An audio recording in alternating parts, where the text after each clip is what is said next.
What's going on, folks? Welcome to another episode of the Jake and Joe Bengals preview show presented by First Star Logistics, where Joe and I will dive into what's going on with the Cincinnati Bengals.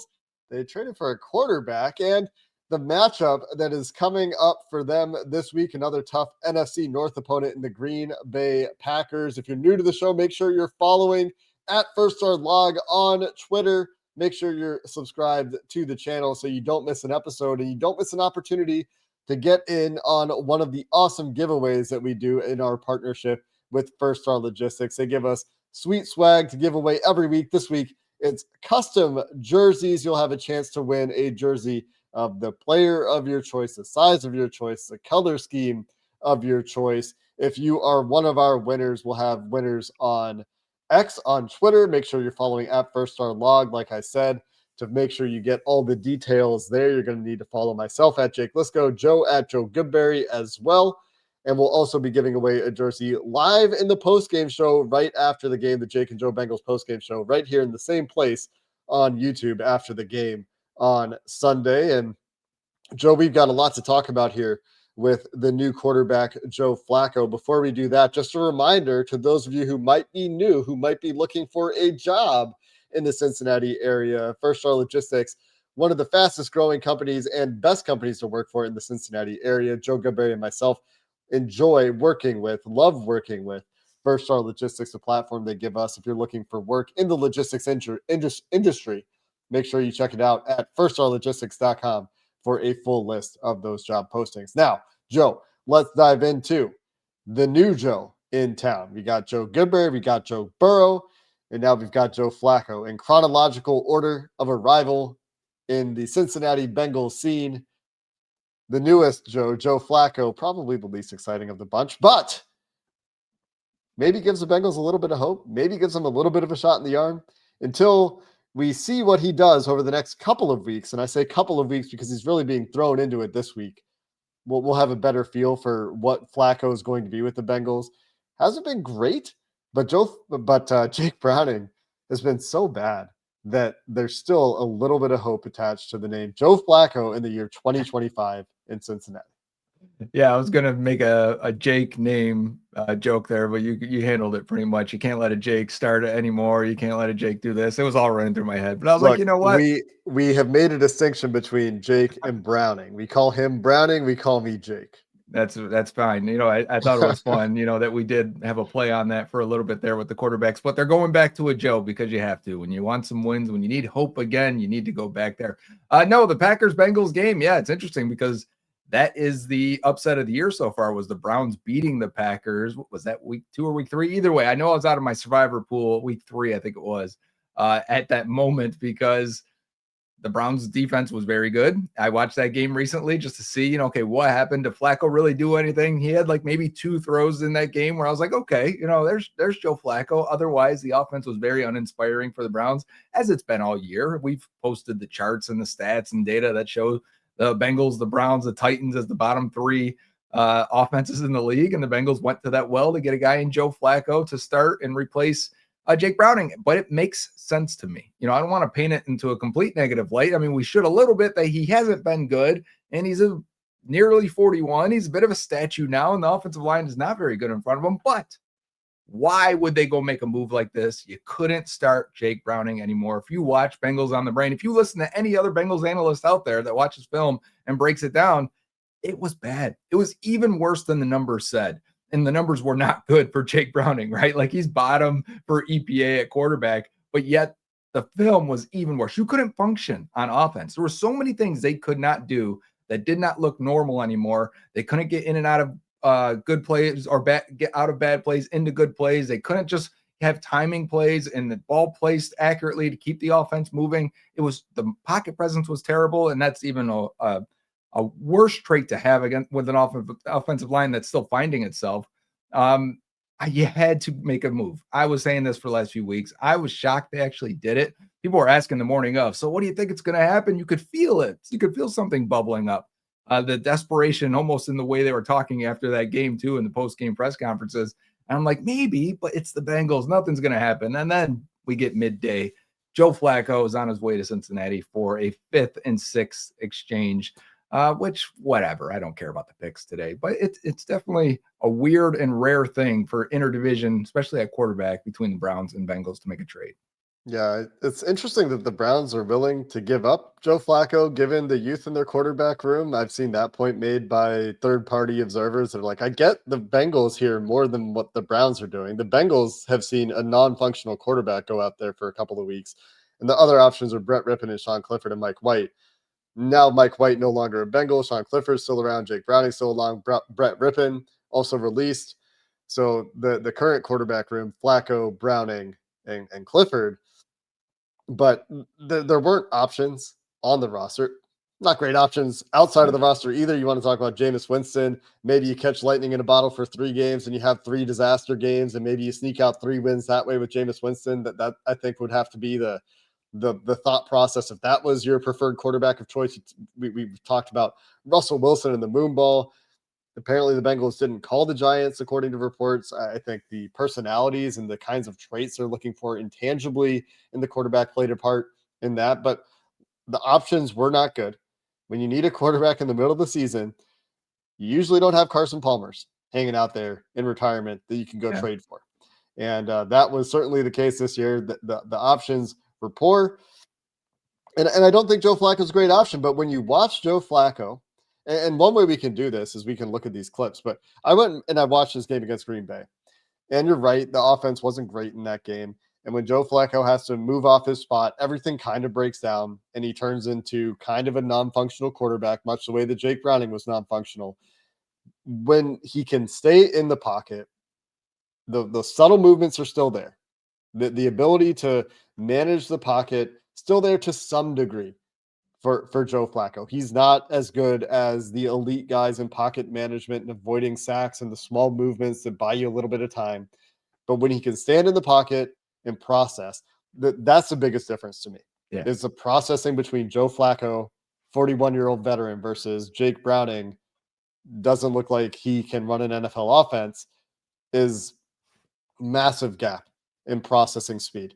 And so if you can get Joe Flacco in a position where he can process quickly, get the ball out quickly, the other big difference for Joe Flacco is where the offensive line in Cleveland was terrible and the offensive line in Cincinnati might also be terrible. You've got Jamar Chase and T. Higgins in Cincinnati, where in Cleveland you had like a couple tight ends, Harold Fannin, a lot of huge drop issues, guys not in the right place at the right time. Flacco's going to have accuracy issues. He's not going to be good when he's moved off his spot. He's going to be bad under pressure. He's going to throw the ball away when he's feeling pressure. He doesn't want to get hit. Can't blame him at 41, right? But if he can sit there in the pocket, they can have a manageable pocket, which is asking a lot. He's going to be able to process and get the ball out in a more timely fashion, in a more accurate fashion than what we've seen from Jake Browning. And like from a film perspective, that's what I saw. Joe, curious to get your take on it. The stats and numbers, terrible for Joe Flacco. But like from a film perspective, I see a guy that can still process, can still get the ball out on time, still has reasonable accuracy compared to what we've seen. Not the most accurate quarterback, never has been the most accurate quarterback, but those traits are still there within structure.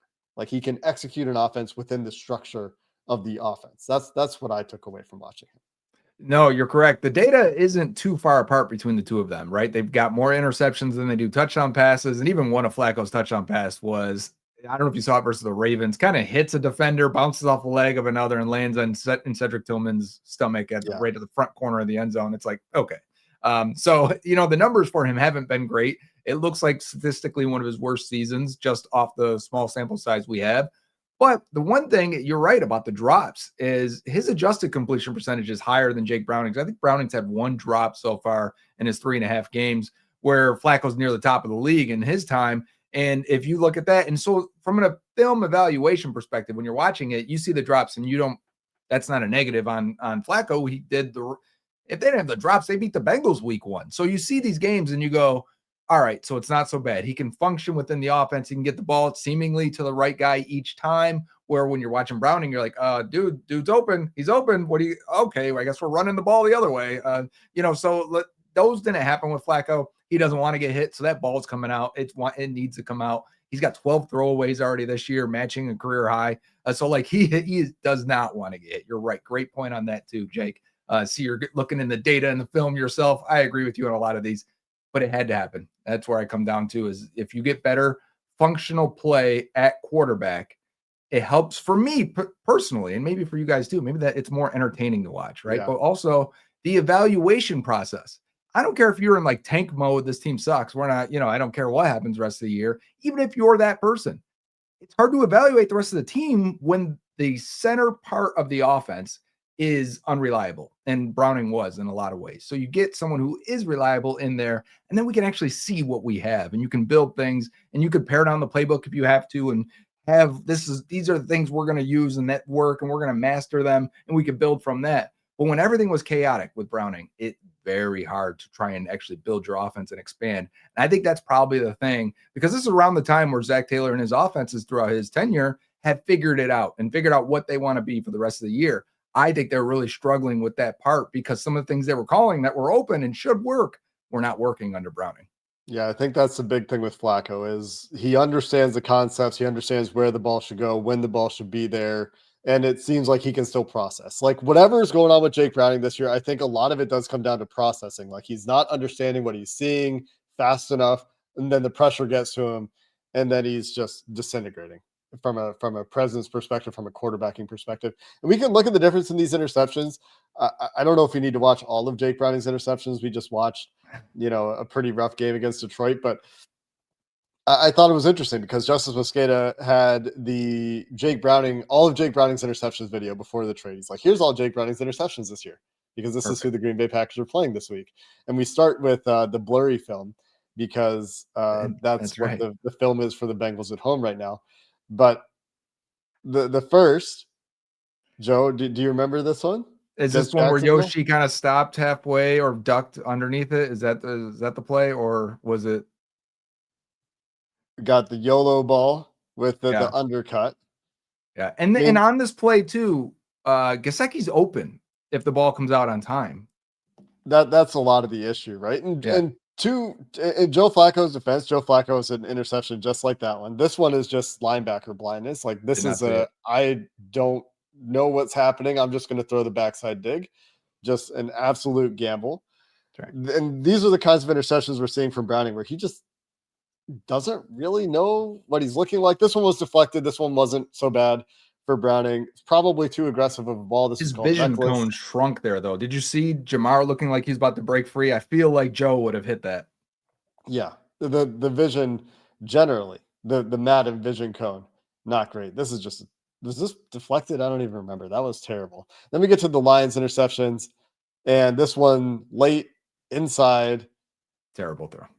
This is why you can't continue it with Jake Browning at quarterback, just late and inside. This one, just way too far inside, way underthrown. Another terrible decision, terrible throw. I think he's late there too. Almost all of these are late. And this one is one that I've said was incomplete, even if there's no defensive players outside of the Lions defensive front on the field. Another terrible pick that multiple players could have gotten to for the Lions. And a common theme there is late, is inaccurate, is not understanding what's there from not dealing with pressure well either. Whether it's the pocket collapsing or him needing to go off script. A lot of them are clean pocket too. For sure. That's the biggest issue. His clean pocket numbers are terrible. Yeah.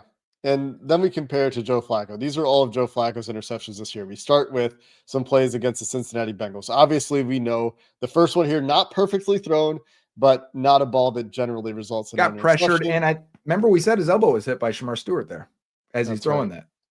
The next one, very similar occurrence. All of his picks against the Bengals, not the best throw, but not the worst throw. Generally, not the best ball placement, right? If people are confused about that ball placement needs that right on the stomach of Tillman. Instead, it's off to the side. He's got to dive for it. Yeah, and that's the issue with Joe Flacco in that game. That's where I say like the accuracy isn't the Joe Burrow level accuracy, but I think it's also not what we've seen from Jake Browning. Like these are tipped passes, not just terrible. This is the one I said was like one of Browning's. This is not a ball Yep. that should be thrown in bounds from Joe Flacco. This is probably the worst pick he threw this year.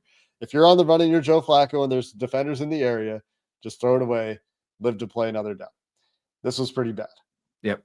Yeah, this was one of them. Again, where I'm not sure. I think the down distance there was third down, and he's trying to make a play because he doesn't want to take that hit. It's either take the hit or we're punting. And in that game, they needed a play. This one is a 4th and 8 play with time Yep. expiring in the first half. You Yep. understand why the ball Hail goes where Mary. it goes here. I will point out, though, that if this ball comes out a little bit earlier, this outside receiver, I don't know who it is. It looks like it might be Jerry Judy. This outside receiver does win.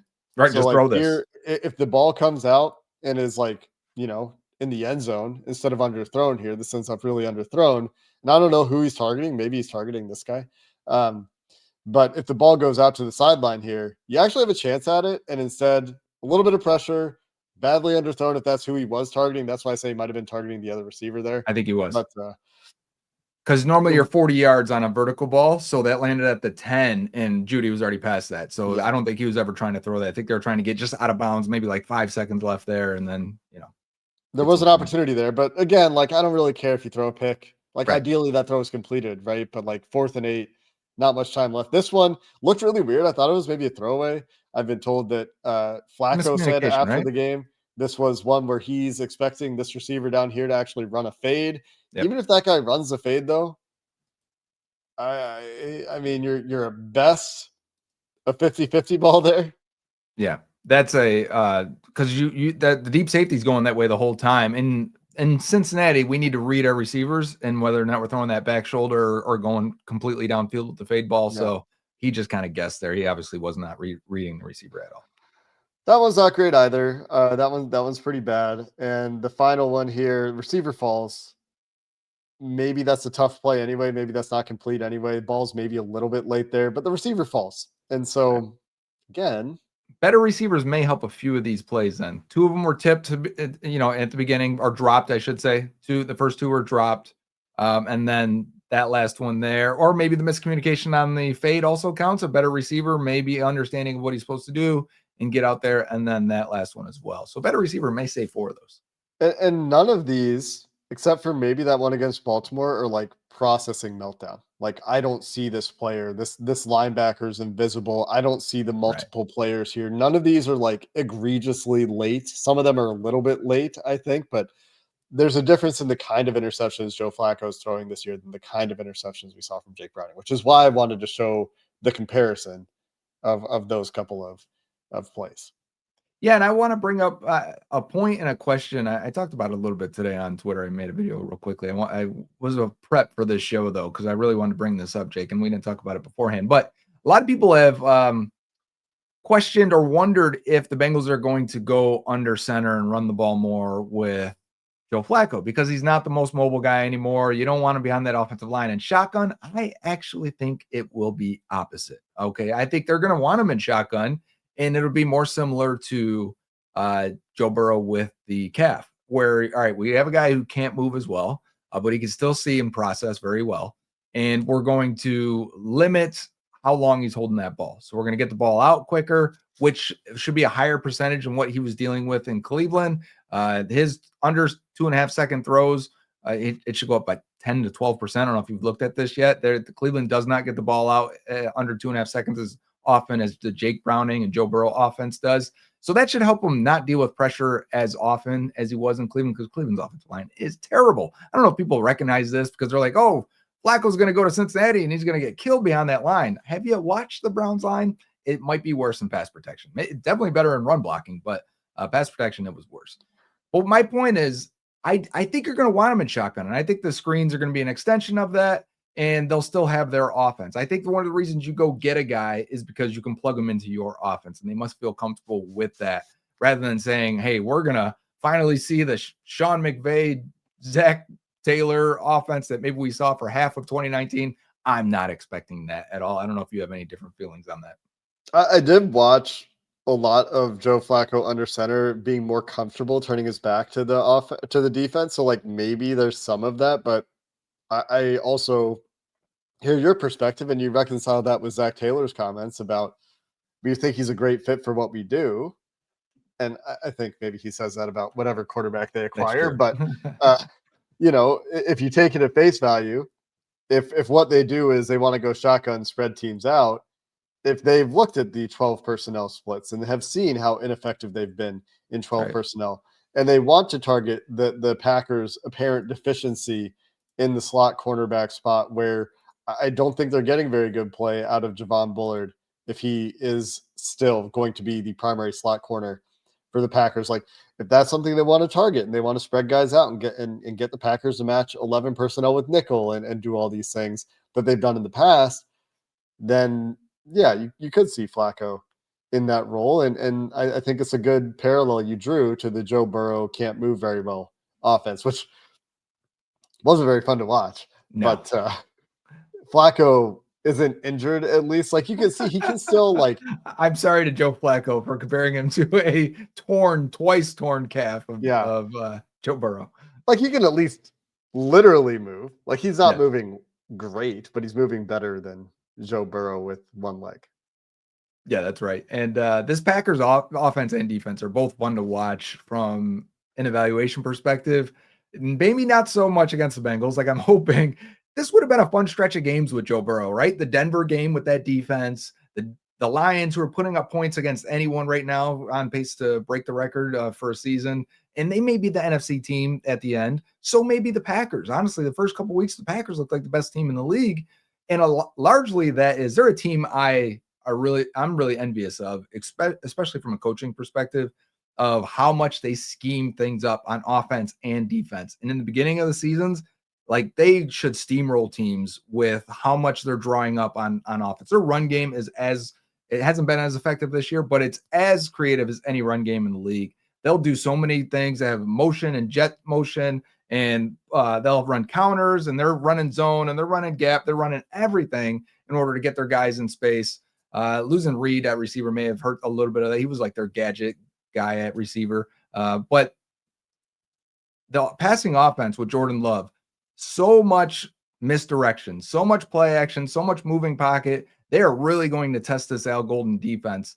And you're going to get your chances. Their offensive line typically is really good. They draft really good. They draft athletes on the offensive line. They've dealt with injuries this year. They're potentially still dealing with them. We'll have to see it, as we get the final injury report. But you have your opportunities to win up front. Watching that Browns game, every time that Packers offense failed, it was because pressure up front. Whether it was Malik Collins, who had an amazing game that week, and obviously Myles Garrett was as good as he always is.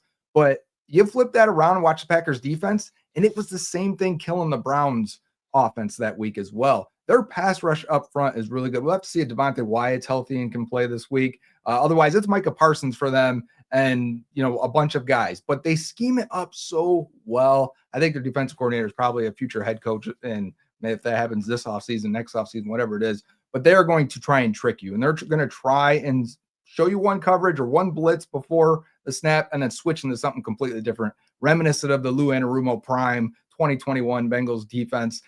They do it a ton in Green Bay, and Joe Flacco just faced them. I'm really eager to see if that makes a difference at all. Like I've literally just seen these the last time I played. That's fun.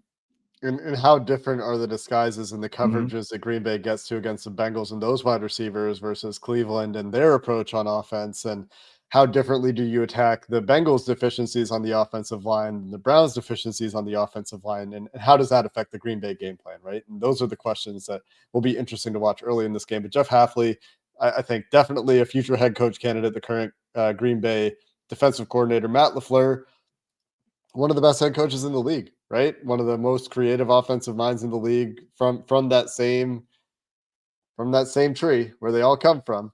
Do you have the And coaching staff pulled up right I now? do, yeah. Who's What the are you curious about? offensive line coach? The offensive line coach is Luke Butkus. Yeah, I think he's the run game coordinator as well, and I think he could get something as well.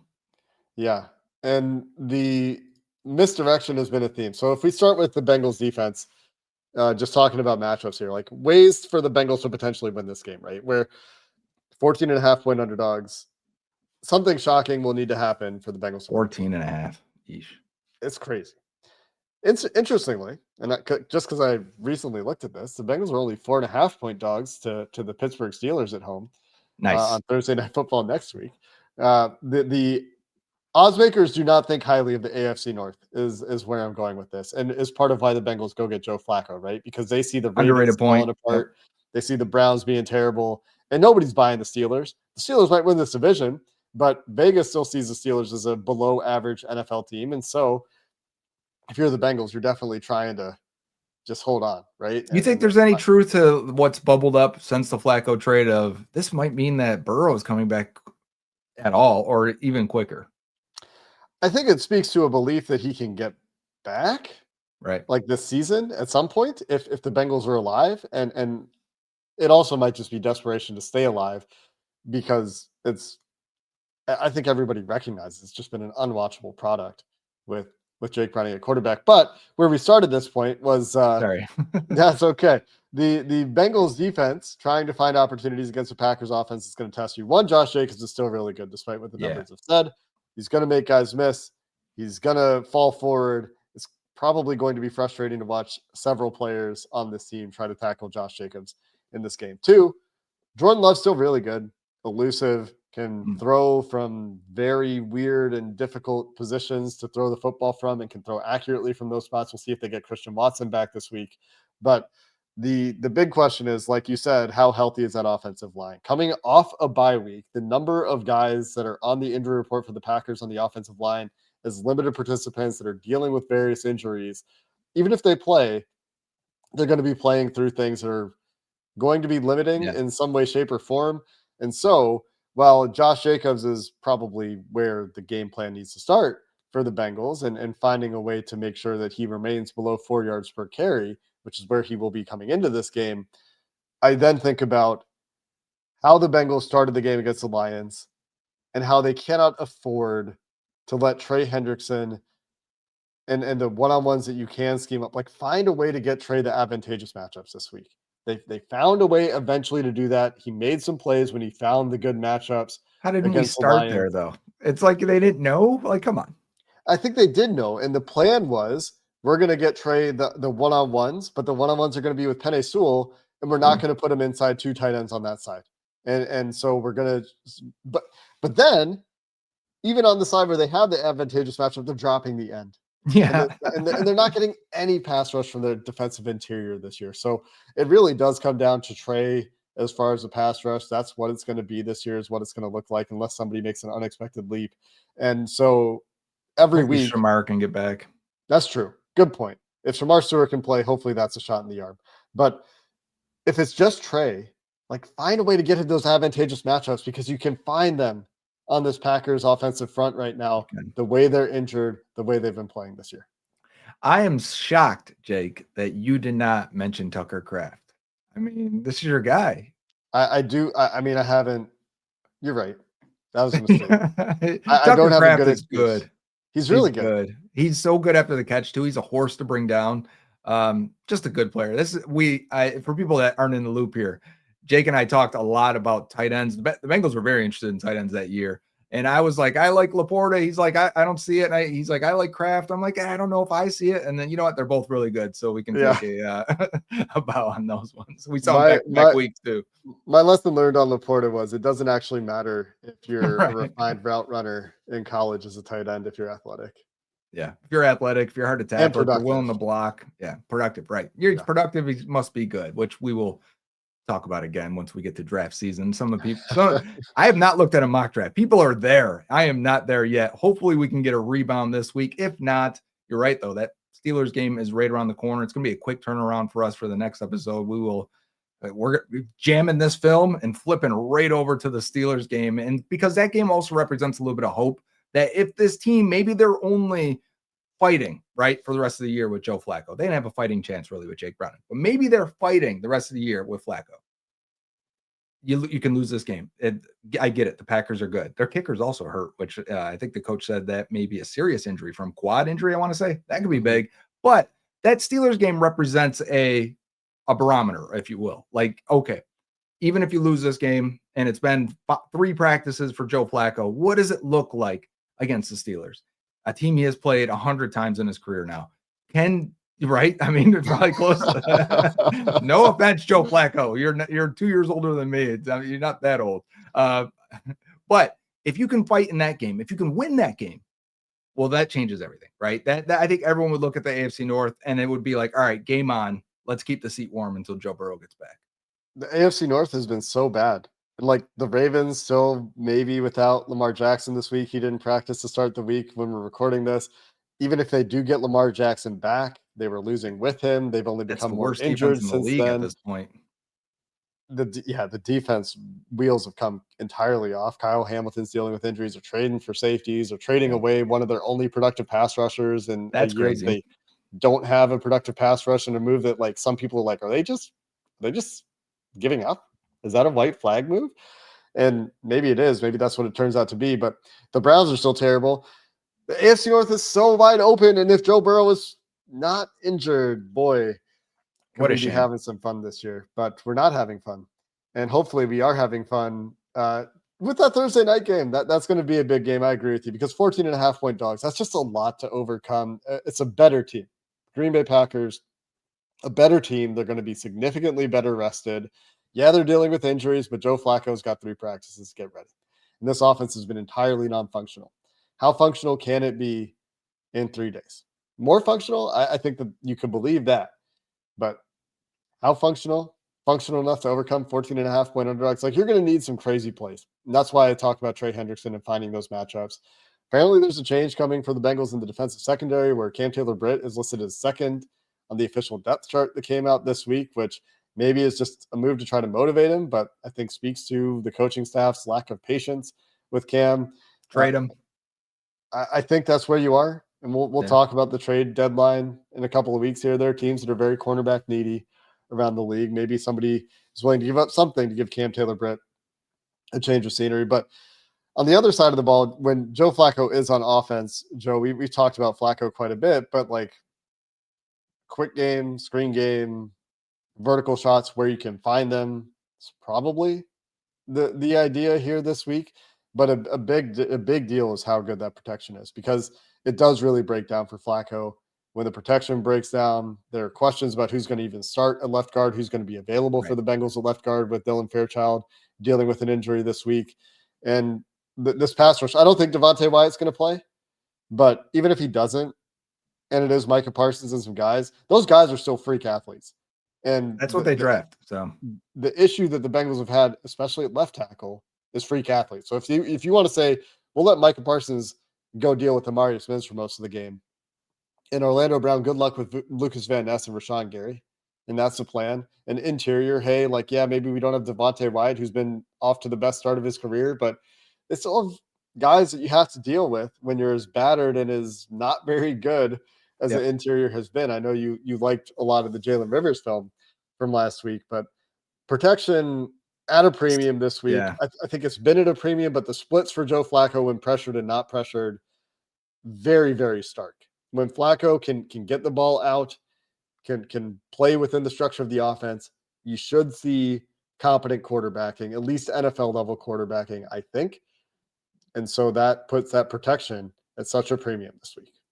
And I think we should hammer that point a little more, because people are going to say, and justify it, I get it, I know what the offensive line looks like, but they're going to say, well, he's going to be under pressure. It's the Bengals offensive line. Yeah, but at least 55% of the time. And I'm talking a very conservative 50. It could be up to 65% of the time. He will be clean in the pocket. So you need to be able to function on that group of plays. And they couldn't with Browning, which is why they need to get Flacco. And Flacco has been good when he's clean.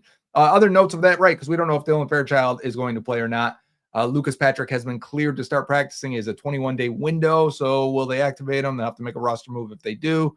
And then the other thing is, I expect Rivers to continue to start. But when Patrick's healthy and if Fairchild's healthy, I don't know what they'll decide to do. And I also, as the numbers go now, we got enough film on Rivers and, versus Reisner. I know a lot of people weren't happy with Reisner, but still Rivers in like true pass set situations, the numbers aren't great for him. The Bengals luckily have not been isolating him too much. I can see the defense is starting to get their guys over top of Rivers a little bit. We'll see how it changes now that there's film on him. Maybe they're going to put Parsons directly over Rivers and say, okay, block him, because that's what you should do to the weakest link. And we'll see who that weakest link is. It could be Fairchild, to be honest. The left side, I think last week the right side looked really good. The left side for the Bengals was the issue. Yeah, and the year that it's been for Orlando Brown, you could just test him with those athletic guys and see who can run around him. And Kingsley that's Inagbare, shadow team shout out. That's who's getting the sack this week. also limited on at Yeah. least the beginning of the injury reports for the Packers this week. So a lot of injuries all around that team. Wyatt didn't practice. He's considered week to week, which is why I say I don't know if he'll go this week. But if you're the Bengals, you're once again looking at getting the ball out on time to your playmakers in space, trying to identify the matchups that you like, which are again going to be the wide receivers against the corners. I think for the Packers pretty good at linebacker. Edgerrin Cooper, really good player. They're like fine at corner, but I think that they would be one of the teams that you would talk like if you were shopping Dax, for Nixon's a example, breakout story for them. potentially, right? It's been a 4-game sample so far, but he's been good Lots of so far. pass breakups. Yeah, has been good so far, but like Nate Hobbs is like good, not great. Right. He's fine. Like I said, I think there's a liability for them in the slot. Xavier McKinney, still probably pretty good. Evan Williams, pretty good at safety. So another team that has solid plus safeties.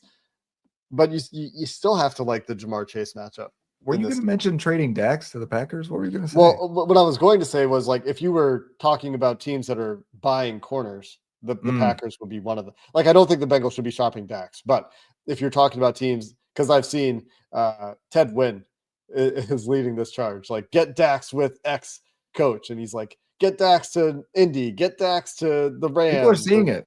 yeah, get Dax to a team that needs a corner. I think Green Bay would probably take Dax Hill. I will also say, since we talked about all the corners at this point, I think DJ Turner has been great in man coverage this year. I have been very happy with him watching the film, and I did a cut up on for subscribers on Twitter. But the other plays, like lock your eyes on Turner if you do for 10 plays in this game, and just watch him, especially if he goes up and presses. And man, he's a good time. He moves so well. Yeah, he's always been a good mover. He's always been a slow starter too. Like his lost jobs out of training camp only to emerge as like, yep, nope, you still can move and cover. The run defense I still think is the reason that, or part of the reason that he's not ever going to be a top corner in the league, but as a cover guy could definitely do worse. And there's a reason that he and Dax are on the field for all the snaps. Joe, is there hope in this game? Like, what needs to happen for the Bengals to overcome the long odds against them in Green Bay? They're gonna have their best defensive game. We can't waste a drive. We can't waste a section of the playbook and dropping the defensive ends or whatever wasn't working and different. It's been something different every time, and they have been dropping ends throughout the season and summer. But each week, it's like you see an offense attack that, and you go, well, you don't have to drop the end. You don't have to make the off coverage when they're clearly going to throw a wide receiver screen out there versus the Broncos. Like there was a lot of things where I think it can get cleaned up. You don't have to call these plays. That's part of the evolution of finding the defensive coordinator. You can clean up a lot of the mistakes and the alleys and lanes you're taking and the leverage and spilling the guy to the right defender. All these things can get cleaned up and should if you have a good defensive coordinator. So they need their best defensive game. They need to take care of the football on the offense and get it to their weapons. And if at some point we can actually get a Chase Brown explosive plays, just one. I didn't mean to put an S at the end of there. If we can get one Chase Brown explosive play, that will go a long way. Maybe the kicking game is the difference this time, similar to the last Bengals Packers matchup. Been a very not explosive offense in general this year. If they can find a couple big plays, if Joe Flacco can operate within the structure of the offense, that'll help. But I still see it as such an uphill battle. Maybe 14 points is a lot, but maybe I'm giving Joe Flacco too much credit in terms of his ability to function when there's not pressure. We're drinking the Kool-Aid. Well, I mean, the Bengals offensive line in the past couple of games when the game has like been within reason have started out okay in protection, like not great, but you're talking 70-30, not 50-50 the way they finished some of these games. So no protection looks good down 21 points. No. And so if you can get if you score more than 3 points in the first half, crying out loud, like maybe it can be reasonable. Maybe 14 points is too many points, or maybe maybe You know how Jake much Browning's I'm just drinking not the as bad Kool-Aid? as we We think got he a was. first drive opening touchdown for Joe Flacco this week. Wow. Who's Yeah. catching it? It is going to be Cam Grandy. Yeah, it's got to be somebody weird. Right. Yeah. Cam Grandy, who will probably be catching his first pass from Joe Flacco ever, Right. if that is the case. Because we'll see if he's even active this week. Right.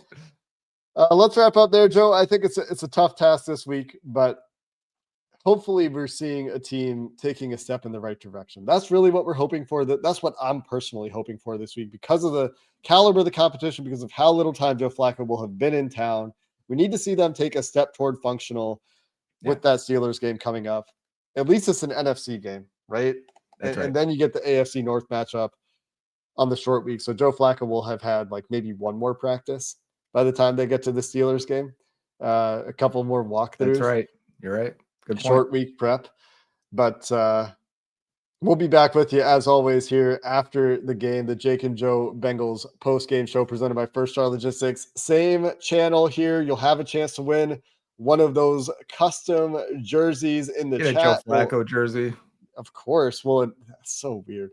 We'll announce the winners from X. We'll have the winners from the YouTube chat as well here. And as always, the reminder that we really like working with First Star Logistics. They're giving away cool stuff. They give us this platform. They make our jobs easy. If you're looking for work in the Cincinnati area, check out firststarlogistics.com for all of their job postings. One of the fastest growing and best companies to work for in the Cincinnati area. Until Sunday, when we'll see you here after the game, thanks for listening and watching this episode of the Jake and Joe Bengals Preview Show.